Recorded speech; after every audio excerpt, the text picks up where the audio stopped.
آج میں تھوڑا سا سورہ بنی اسرائیل ہے، اس میں بھی سارے اخلاق بیان ہوئے۔ میرے بھائی بہنوں، ایمان لانے کے بعد انسان بنتا ہے، اور اس کے بعد اس کی قیمت، اس کا بڑا پن، اس کی وجاہت، اس کی شرافت وہ پیسوں سے نہیں ہوتی۔ پیسوں سے انسان مالدار تو ہو جاتا ہے، بڑا نہیں بنتا۔ ہمارا علم غلط ہو گیا، بڑا بڑا بندہ یہ بول دیا 3 ملین 200 مربع، یہ نوابہ فلانا ہے۔ میرے بھائیو، یہ بالکل غلط علم ہے۔ بڑا وہ ہے جسے اللہ پسند کرے، بڑا وہ ہے جو میرے نبی کی زندگی کے پیچھے چلے، بڑا وہ ہے جس سے اللہ تعالیٰ راضی ہو جائے، باقی سب چھوٹے چھوٹے ہیں۔ تو آج ایک تیسری جگہ سے میں کچھ باتیں قرآن سے عرض کروں گا جن کا تعلق ہمارے ایمان سے بھی ہے، اخلاق سے بھی ہے۔ وہ ہے بسم اللہ الرحمن الرحیم، وقضى ربك الا تعبدوا الا اياه بالوالدين احسانا اما يبلغن عندك الكبر احدهما او كلاهما فلا تقل لهما اف ولا تنهرهما وقل لهما قولا كريما واخفض لهما جناح الذل من الرحمة وقل رب ارحمهما كما ربياني صغيرا۔ یہ بہت بڑا مضمون ہے۔ اللہ نے قرآن بھر دیا والدین کے خدمت کے لیے، والدین کی اطاعت کے لیے، والدین کی ماننے کے لیے۔ پہلا جملہ ہے اور تیرے رب نے فیصلہ کیا، ایک مطلب۔ دوسرا، اور تیرے رب نے حکم کیا کہ بندگی صرف اللہ کی ہے، بندگی صرف اللہ کی ہے۔ عبد اسے کہتے ہیں جو ہر بات پہ سر جھکا دے، عبد اسے کہتے ہیں جو ہر بات پہ بچھ جائے، اس کو عبد کہتے ہیں۔ تو اللہ کہہ رہا ہے میرے بندو، میرا ایک فیصلہ ہے اور میرا ایک حکم ہے، میرے سوا نہ تمہارا ہاتھ کسی کے آگے پھیلے، نہ تمہاری گردن کسی کے آگے جھکے۔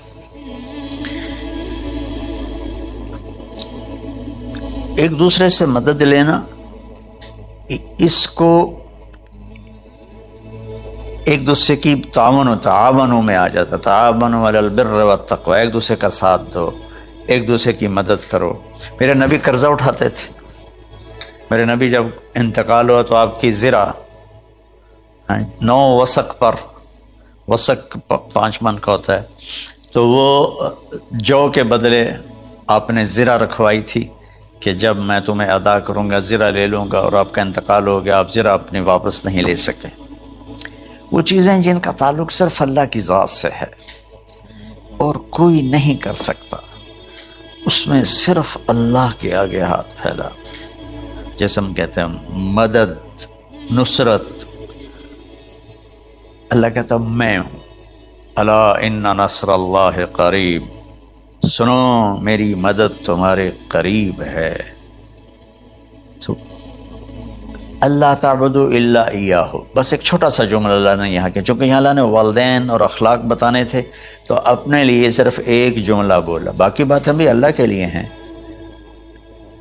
لیکن اللہ نے میری بندگی، اس بندگی سے مراد 5 وقت کی نماز نہیں ہے، حج، روزہ، زکوٰۃ نہیں ہے اس کی مراد، یہ ساری باتیں داخل ہیں، اور اس کے ساتھ 24 گھنٹے کی زندگی اللہ کی مرضی پر گزارو، نفع آئے تو شکر ادا کرو، نقصان ہو تو صبر کرو، برداشت کرو، پھر بھی شکر ادا کرو۔ کہ میرا رب یہ کہہ رہا ہے کہ میں نے صرف اللہ سے تعلق جوڑنا ہے۔ اللہ کے نبی نے اپنے چچا زاد بھائی عبداللہ بن عباس سے فرمایا کہ یا غلام، اے نوجوان، اسی کا بکلمات فاحفظہ، میں تمہیں چند باتوں کی وصیت کرتا ہوں۔ کیا؟ احفظ اللہ احفظ اللہ یحفظک اللہ، یحفظک اللہ، اللہ کے اوامر کی حفاظت کر، اللہ تیری حفاظت کرے گا۔ احفظ اللہ تجدہ تجاہک، تو اللہ کے اوامر، اسلام، حلال حرام کی پہچان کر کے زندگی گزار تو اللہ کو ہر وقت تو اپنی مدد کے لیے تیار پائے گا۔ اور لمبی حدیث ہے، بنا عشاء کی نماز کا وقت ہو رہا ہے، اس میں وہ جملہ جو اس میرے مضمون سے متعلق ہے، وَإِذَا سَأَلْتَ فَاسْأَلِ اللَّهِ، جب بھی مانگو اللہ سے مانگو، جب بھی مانگو اللہ سے مانگو، اللہ کے سوا کوئی دینے والا نہیں ہے، صرف اللہ ہے دینے کے لیے۔ وَإِذَا اسْتَعَنْتَ فَاسْتَعِنْ بِاللَّهِ، اور جب مدد کے لیے ہاتھ اٹھاؤ تو صرف اللہ کو پکارو، جب ضرورت حاجت کے لیے مدد کے لیے ہاتھ اٹھاؤ تو اپنے اللہ کو پکارو۔ تو یہ حدیث کی بات بھی ہے اور یہ قرآن کی بات بھی ہے۔ اس کے بعد آگے اللہ کہتا ہے وَبِالْوَالِدَيْنِ إِحْسَانًا، اور اپنے والدین کے ساتھ احسان کرو۔ احسان کا کیا مطلب ہے؟ اللہ آگے اسی کی تشریح کر رہا ہے۔ ویسے احسان کا مطلب عربی میں ہوتا ہے، یہ جو ہمارا اردو کا احسان ہے، میں تیرے تے احسان کیتا ہے تو ہوں بین نالے کی کر رہے ہیں، یہ بھی مطلب ہے، لیکن احسان کا اصل مطلب ہوتا ہے احسان حسن سے ہے۔ حسن، حسن سے الف، دو الف ملے اور احسان بن گیا۔ احسان کا مطلب ہوتا ہے کسی بھی کام کو جو دنیا کا ہے، دین کا ہے، اسے انتہائی خوبصورت طریقے سے کرنا۔ جیسے کسی دلہن کا میک اپ ہوتا ہے نا، تو 5-6 گھنٹے 4 گھنٹے کے بعد وہ کہتی ہے، جو ہوتی ہے اس کا میک اپ کرنے والی، کہ بس یہ مکمل ہو گیا ہے اور اب اس سے آگے نہیں ہے۔ تو آخری انتہا، اچھائی کی آخری انتہا پر پہنچ کے کام کرنے کو احسان کہتے ہیں۔ تو میرا اللہ کہہ رہا ہے میرے بندو، اپنے والدین کے ساتھ وہ کرو کہ جو بھلائی کی، خدمت کی، ماننے کی آخری حد ہے۔ سبحان اللہ۔ وبالوالدین احسان، بالوالدین پہلے ہے، احسان بعد میں ہے۔ اللہ تعالیٰ نے باقی سب کو پیچھے کر کے فرمایا کہ دیکھو خاص طور پہ ماں باپ کے ساتھ وہ رویہ کرو کہ ان کے دل سے دعائیں نکلیں۔ چند دن پہلے ایک والد یوں ہاتھ اٹھا کے کہہ رہا تھا اپنے بیٹے، اکلوتا بیٹا، میں منگنا اللہ کو لو، اللہ تینوں چاہ لوے۔ باپ بیٹے کے لیے یہ دعا مانگ رہا تھا اور بیٹا اکیلا ہے، یہ بد دعا باپ کر رہا تھا۔ تو بھائیو ایسی اولاد نہ بنو جس ماں نے پیٹ میں 9 مہینے اٹھایا، پھر جننے کی تکلیف برداشت کی۔ ایک شخص آیا حضرت عبید بن عمیر کے پاس کہ حضرت میں نے ماں کو اپنے کندھے پہ بٹھا کے پیدل حج کرایا ہے، مینا لے گیا، عرفات لے گیا، مزدلفہ، پھر مینا، پھر مکہ، تو کیا میں نے ماں کا حق ادا کر دیا؟ میں نے فرمایا ولا تلقۃ واحدہ، بیٹا ابھی ایک تلقہ کا حق بھی ادا نہیں ہو۔ تلقہ کسے کہتے ہیں؟ جب بچہ پیدا ہونے کا وقت آتا ہے تو ماں کو دردوں کی لہریں اٹھتی ہیں، وہ اتنی خوفناک ہوتی ہیں کہ ماں چیخ چیخ کے رہ جاتی ہے، اور بعض اوقات ڈیلیوری لیٹ ہو جاتی ہے تو وہ تڑپتی ہے، روتی ہے۔ وہ جو لہریں ہیں نا پیٹ میں آتی ہیں جاتی ہیں، آتی ہیں جاتی ہیں، ایک لہر جو درد کی اٹھتی ہے اس کو کہتے ہیں تلقہ۔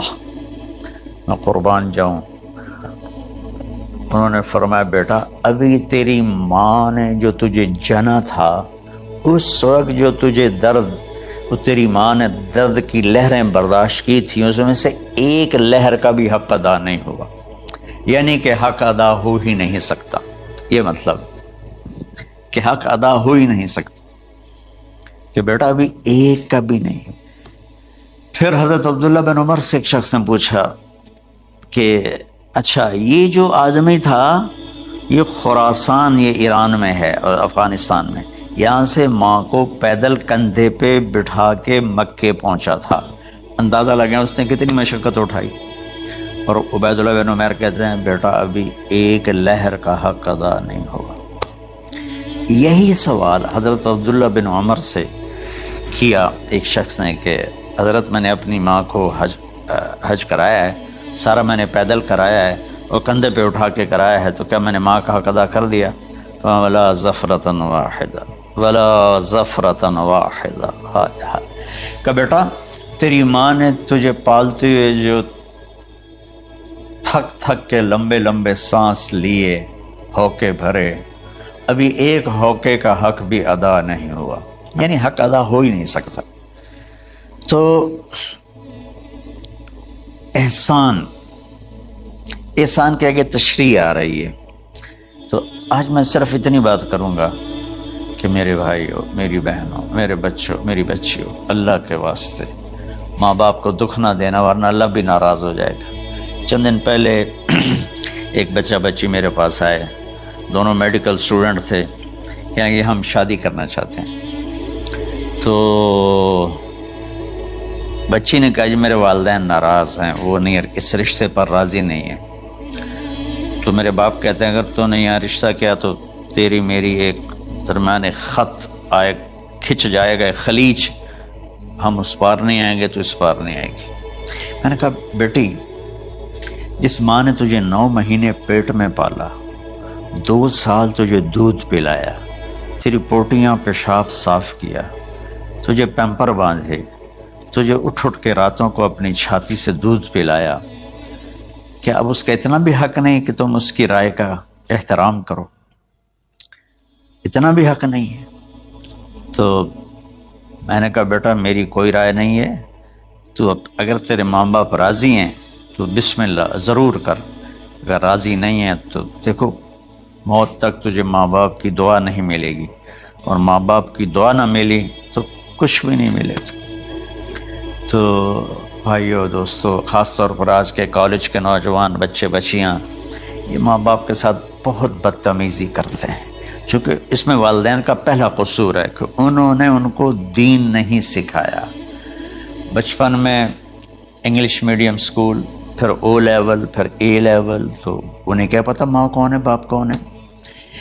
ایک پرانی بات ہے، ایک شخص اپنے بیٹے کو لے کر آیا کہ یہ میرا بچہ ہے اور یہ فلاں جگہ شادی کرنا چاہتا ہے، اور ہم میں سے کسی کی رائے نہیں ہے، اور یہ مانتا نہیں ہے، اور اس کے ساتھ اس نے دھاڑے مار کے رونا شروع کیا۔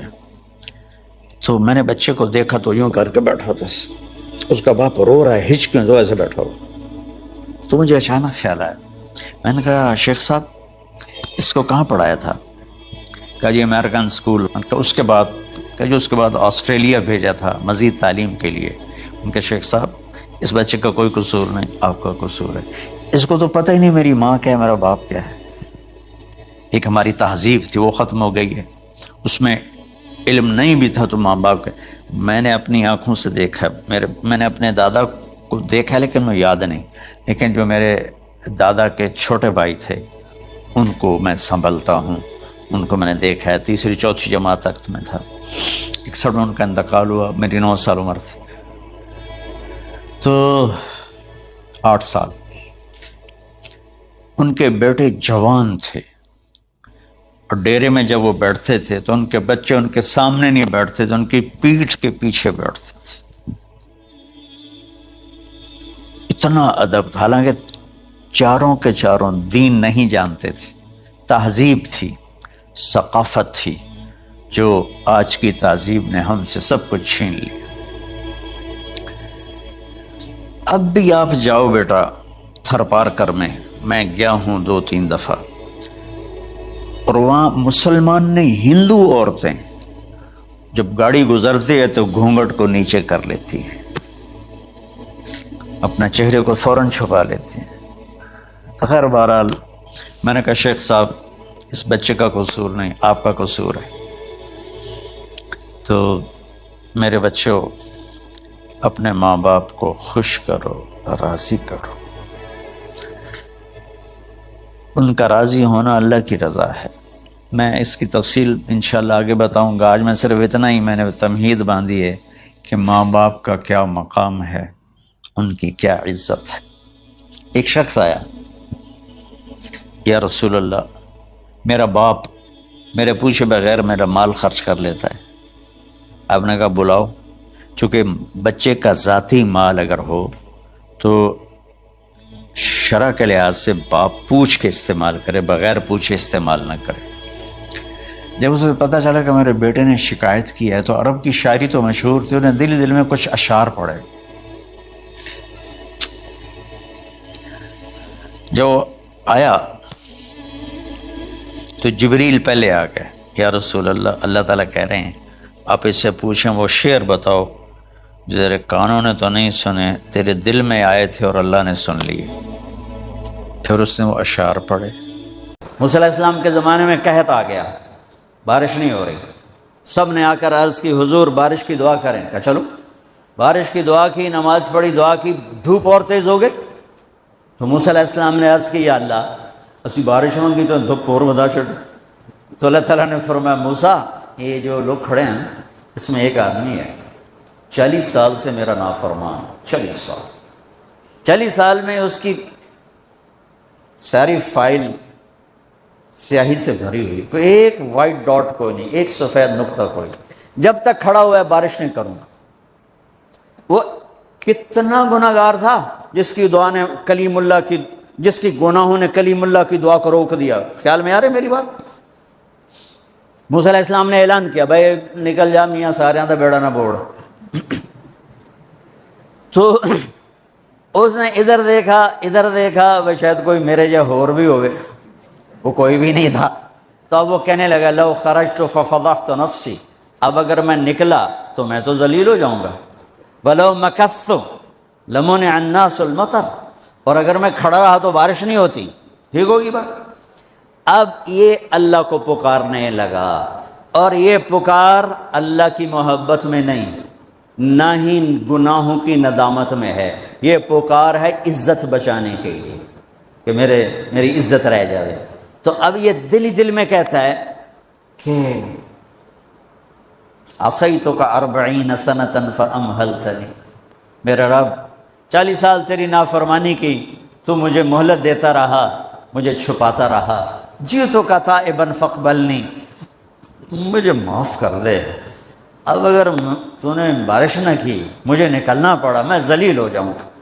آپ نے توبہ کی کیفیت دیکھی کہ عزت بچانے کے لیے ہے، اللہ کی محبت میں نہیں، ندامت میں نہیں، اپنی عزت بچانے کے لیے ہے کہ یا اللہ میری عزت رکھ، میں توبہ کرتا ہوں۔ 40 برس کی نافرمانی 40 سیکنڈ بھی نہیں لگے۔ اللہم انی عصیتک 40 سنۃ فامہلتنی فجئتک تائبا فاقبلنی، 5 سیکنڈ، 1-2 جملے اور گھٹا اٹھی اور بارش شروع ہو گئی۔ موسیٰ علیہ السلام نے پوچھا یا اللہ بندہ تو نکلیا کو نہیں، بارش کیوں ہو گئی؟ اپنے رب کی سنو، موسیٰ جس کی وجہ سے روکی تھی اسی کی تو فعل ہو۔ ایسا رب، ایسا اللہ۔ یہ ہمارے دیس کے خطیبوں نے اللہ کو تھانے دار بنا کے دکھایا، ارے اللہ تو کریم ہے۔ موسیٰ علیہ السلام حیران پریشان ہو گئے، یا اللہ یہ آپ کیا کہہ رہے؟ جس کی وجہ سے روکی تھی اس کی تو فعل ہو گئی۔ کہاں؟ اس نے توبہ کی، ہم نے صلح کر لی۔ منا سکتے ہو کسی نے 2 سیکنڈ ٹائم؟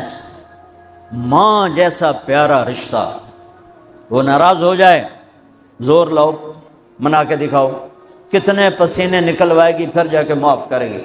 واہ میرا رب، تو دیکھ بھی رہا ہے، سن بھی رہا ہے۔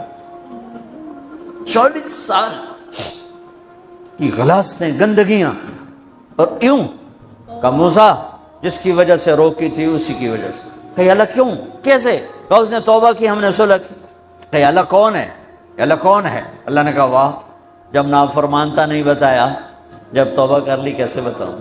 موسیٰ لوگوں سے کہتا ہوں کسی کے عیب نہ کھولو، تو میں اپنے بندے کے عیب خود کھولوں. بینی و بین عبدی، یہ میرے اور میرے بندے کے درمیان ہے، یہ اللہ ہے. یہ تعارف میرے نبی نے کروایا لا الہ الا اللہ کا. میرے عزیزو، آپ ہمارا سرمایہ ہو. لیکن 80 سال کے گناہوں کو دھونے کے لیے اللہ کہتا آنسو کا ایک قطرہ جو تیری آنکھ میں ہی رہے، باہر نہ نکلے، اتنا دے دے، میں تیرے 80 سال کے گناہ دھو دوں گا. ایک آدمی کہتا ہے جی مجھے تو رونا ہی نہیں آتا. کئی لوگ ملتے ہیں، کہا جی مجھے تو رونا ہی نہیں آتا. تو میں کہتا ہوں ہائے کر سکتے ہو؟ کہا جی ہائے کر سکتے. میں کہا یوں کہہ دے، ہائے میرے اللہ مجھے معاف کر دے، تو تیری ہائے تیرے 1000 سال کے گناہ دھو دے گی، تیرے کروڑ سال کے گناہ دھو دے گی. دیکھو تو صحیح واسطہ کس سے ہے؟ کریم سے. مجھے بتاؤ میں ڈاکٹر مبین پہ ناراض ہو جاؤں، یہ مجھے منانے آئے، تو میں اس کو ویلکم کروں گا یا دروازہ نہیں کھولوں گا؟ بولو کیا کروں گا؟ ویلکم تو نہیں کروں گا نا. میں کہوں گا جاؤ دفعہ ہو جاؤ، کیا منہ اٹھا کے آ گئے ہو؟ چلو ہم تو دوست ہیں. میری ماں ناراض ہو جائے، میں منانے جاؤں گا، منہ ادھر کر کے بیٹھ جائے گی، منتیں کروائے گی، پیر پکڑوائے گی، خوش آمدیں کروائے گی، پھر معاف کر. اور میرا اللہ کیا کہتا ہے؟ من تقرب الیہ. ساری زندگی شراب زنا میں گزار دی، دانت ٹوٹ گئے، بال سفید ہو گئے، کمر جھک گئی. اب اس کو خیال آیا توبہ کروں، لوگوں نے تانے دیے، جا اب تیری توبہ تو شرم نہیں آتی؟ کعبہ کے منہ سے جاؤ گے، غالب شرم تم کو مگر نہیں آتی. تو اور کہاں جانا ہے؟ اور کہاں نہ کہیں جہاں میں اماں ملی، جو اماں ملی تو کہاں ملی. میرے جرم خانہ خراب، تیرے عفو بندہ نواز میں کدھر جائیں؟ ایک ہی تو جگہ ہے. 900 چوہے کھا کے بلی حج کو چلی، تو حج پہ ہی تو جانا ہے، اور کہاں جانا ہے؟ کہاں جہاں معافی ملتی ہے وہاں جانا ہے. تم میں اتنے گناہ کریں کہ ایک ایک بال گناہوں میں جکڑا جائے، اور پھر ہم جا رہے ہیں. کہاں جا رہے ہو؟ کہ مسجد جا رہا ہوں اللہ سے صلح کرنے. تو وہ کہے گا یہ منہ اور مسور کی دال، اس عمر میں تیری توبہ. اور میرے اللہ کی خبر کیا آئی ہے؟ میرے اللہ کی خبر کیا آئی ہے؟ من تقرب الیہ تلقیتہ من بعید. جو مجھے منانے آتا ہے میں پہلے کھڑا ہو کر اس کا استقبال کرتا ہوں. آجا تیرے تو مینو اڈیکا ہیں، تو کدے آؤں ہوں تائیں کتھے آؤں؟ آجا میرا بندہ، تیرے واسطے تو میرے دروازے کھلے ہو جائیں. کدے نکل گیا ہوں، کتھے ٹر گیا ہوں، کہاں چلے گئے تھے؟ تلقیتہ من بعید. کوئی ہے بتاؤ، کوئی ہے ایسا؟ کوئی دوست، کوئی بھائی، کوئی بیٹا، کوئی ماں، کوئی بیگم، کوئی خامن، کوئی باپ، کوئی حکمران کہ تم روٹھے کو منانے جاؤ اور کہے ویلکم، مرحبا. اور وہ جس کو کسی کی ضرورت نہیں، نبیوں کا محتاج نہیں، کسی کے سجدوں کا محتاج نہیں، فرشتوں کا محتاج نہیں، اس کو منانے جو اس کو تو ضرورت ہی کوئی نہیں ہے، پھر کیوں میرا استقبال کرتا ہے؟ ترمذی کی روایت ہے، بنی اسرائیل میں ایک نوجوان تھا کفل، روزانہ نئی لڑکی اپنے کمرے میں لاتا تھا. شراب اور لڑکی اس کی زندگی تھی. ایک رات ایک لڑکی کو لے کر آیا، 60 دینار پاکستان کا 12 لاکھ روپیہ بنتا ہے، اور آپ کا 1 لاکھ بنتا ہے. 1 لاکھ رینڈ دے کر وہ ایک لڑکی کو لے کر آتا ہے. جب کمرہ بند کیا تو دیکھا وہ لڑکی رو رہی تھی. تو کفل کہتا ہے میں زبردستی تو نہیں لے کر آیا، ڈیل کر کے لایا ہوں. تو وہ روتے بولی کفل طوائف نہیں ہوں، غریب ہوں، مجھے غربت نے عزت بیچنے تک پہنچا دیا ہے. میں کہا کرتا ہوں جب مالدار لوگ زکوٰۃ نہیں دیتے تو غریبوں کی بیٹیاں طوائف بن جاتی. جب مالدار لوگ اپنے جنت بنا دنیا کو جنت بناتے ہیں اور غریبوں کو بھول جاتے ہیں تو غریبوں کی بیٹیوں کی عزتیں یوں نیلام ہوتی ہیں. وہ ساری زندگی کے لیے طوائف کا داغ اپنے ماتھے پہ لیتی ہیں اور زندگی بھر عزت کا ایک لمحہ نہیں گزار سکتی. اور طوائفوں سے کھیلنے والے وہ ویسے ہی مسٹر رہتے ہیں، وہ ویسے ہی ہز ہائنس رہتے ہیں، ویسے یور آنر رہتے ہیں. ایک بچی کی عزت برباد ہو گئی اور اس خبیث کی عزت ویسے کے ویسے ہے، اس لیے تو میرے اللہ نے قیامت کا دن رکھا ہے، اس لیے تو میرے اللہ نے قیامت کا دن رکھا ہے۔ ہائے ہائے ہائے ہائے، ایسے تو نہیں حسین سر کٹوا کے نیزوں پہ چڑھ گئے اور آل رسول گھسیٹے گئے اور بوٹی بوٹی ان کے ہو گئی کہ اللہ کو نہیں چھوڑنا باقی سب چھوڑ دیں گے۔ جس امت کے پاس کربلا کی تاریخ ہو وہ امت نماز چھوڑ دے، وہ امت جھوٹ بولے، شراب پی، زنا کرے۔ جلا دو اپنی تاریخ کو، جلا دو اپنی کتابوں کو، جلا دو اپنی میراث کو، جو کرنا ہے پھر جو مرضی کرو، بھلا دو حسین کی قربانی کو۔ یہ کوئی زندگی ہے جو ہم گزار رہے ہیں؟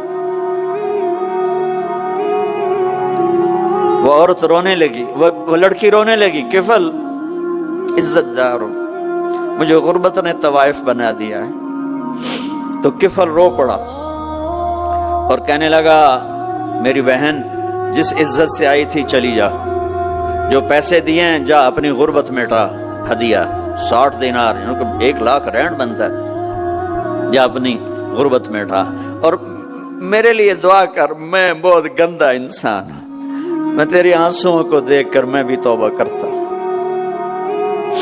وہ لڑکی گھر پہنچی، پیچھے کفل مر گیا، اس کو نہیں پتا موت آئی کھڑی ہے سر پہ، وہ مر گیا۔ اللہ آخرت سے پردہ نہیں اٹھایا اللہ نے۔ وَمِن وَرَائِهِمْ بَرْزَخٌ إِلَى يَوْمِ يُبْعَثُونَ، پردہ ہے، مر گیا، کیسے مرا، کس حال میں مرا، کچھ پتہ نہیں ہے، اس کی قدردانی پہ قربان جاؤں۔ کل اگر یہ مردہ ملتا نا اپنے گھر میں، اس کو کسی نے اٹھانا نہیں تھا، کمرے میں ہی دبا دینا تھا، وہیں پتھروں میں اس کو دبا دینا تھا، یہ ایسا انسان تھا، لیکن وہ تو توبہ کر چکا تھا۔ اور توبہ کے بعد کی زندگی 15 منٹ، آدھا گھنٹہ، گھنٹہ، سوا گھنٹہ، 2 گھنٹے ہے، اور 30 سال کی زندگی زنا اور شراب میں ہے، اور آدھے گھنٹے کی زندگی میں صرف نیت کی ہے۔ کل تک تو بھی سورج میں نہیں دیکھا اور موت نے آ کے اٹھا لیا۔ صبح جب ہوئی تو لوگوں نے دیکھا کفل کے گیٹ پہ لکھا ہوا تھا ان اللہ قد غفر للکفل، لوگوں اللہ نے کفل کو معاف کر دیا۔ یہ کیوں لکھوایا؟ یہ کیوں لکھوایا؟ اس لیے لکھوایا کہ اب یہ ہمارا دوست ہے، اور اس کو عزت سے ہمارے پاس پہنچاؤ۔ یہ شرابی بھی تھا، یہ زانی بھی تھا، یہ سب کچھ تھا۔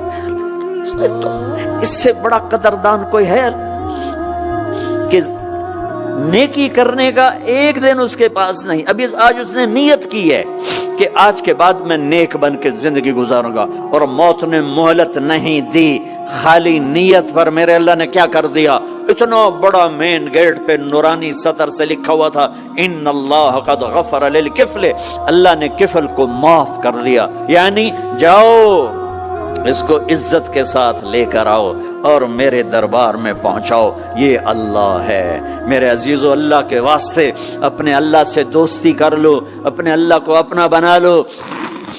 اس کو اپنا بنانا دنیا کا سب سے آسان کام ہے کہ تم اس سے دوستی لگا کے ٹوٹ بھی جائے پھر توبہ کرو وہ پھر معاف کر دیتا ہے، پھر ٹوٹ جائے پھر توبہ کرو وہ پھر معاف کر دیتا ہے۔ یہ راڈ ہے، یہ 1 2 3 4 5 6 7 8 یہاں سے 7 8 جگہ سے ٹوٹ جائے، ہم اس کو ویلڈ کریں گے، ویلڈ کر کے پھر اس کو پینٹ کریں گے تو یہ سیدھا ہو جائے گا، لیکن وہ ہمیں پوائنٹ نظر آئے گا، یہ ٹوٹا ہوا ہے، یہ ٹوٹا ہوا ہے، یہ ٹوٹا ہوا ہے۔ ٹھیک ہے نا میری بات؟ ایک اب اللہ کی سنو، ان استقالنی عقلت له، میرا بندہ تو اپنی توبہ کا برتن توڑ کے لا، 1 دفعہ نہیں، 100 دفعہ نہیں، 1000 دفعہ نہیں، 1,00,000 دفعہ۔ جب ٹوٹے آیا، جب ٹوٹا آیا، جب ٹوٹا آیا، اب یہ 10,000ویں دفعہ یا 10,00,000ویں دفعہ توبہ کا برتن اس کے پلے کیا رہ گیا، ٹکڑے ٹکڑے نہیں، پرزے پرزے ہو گیا۔ میرا لگا تھا عقل تو لا، جب میں تجھے معاف کروں گا تو ایسا بنا دوں گا کہ جوڑ نظر ہی نہیں آئے گا۔ ٹھیک ہے نا میری بات؟ ایک اب اللہ کی سنو، ان استقالنی عقلت له، میرا بندہ تو اپنی توبہ کا برتن توڑ کے لا، 1 دفعہ نہیں، 100 دفعہ نہیں، 1000 دفعہ نہیں، 1,00,000 دفعہ۔ جب ٹوٹے آیا، جب ٹوٹا آیا، جب ٹوٹا آیا، اب یہ 10,000ویں دفعہ یا 10,00,000ویں دفعہ توبہ کا برتن اس کے پلے کیا رہ گیا؟ ٹکڑے ٹکڑے نہیں، پرزے پرزے ہو گیا۔ میرا لگا تھا عقل تو لا، جب میں تجھے معاف کروں گا تو ایسا بنا دوں گا کہ جوڑ نظر ہی نہیں آئے گا۔